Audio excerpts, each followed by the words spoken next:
Assalomu alaykum kitobsevar kitobxonlar. Biz Ohangaron shahar axborot kutubxona markazi sizlarga o'zbek shoiri Saida Zununovaning Qizlarjon nomli she'riy kitobini o'qishni tavsiya etamiz. Saida Zununova o'zbek she'riyatida o'z ovoziga ega bo'lgan shoiralarimizdan biridir.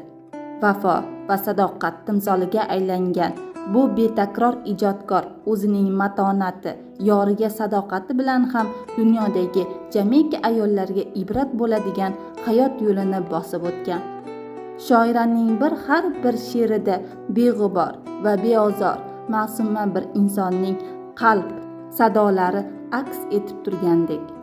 Bu she'rlarni o'qisangiz dilingiz beg'uborlikdan yorishib ketadi. Insoniy mehrdan bahra oladi.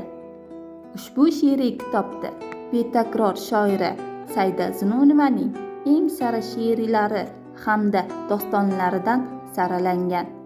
Aziz kitobxonlar, ushbu kitobni o'qishni xohlasangiz, bizning Ohangaron shahar axborot kutubxona markazimizga tashrif buyuring.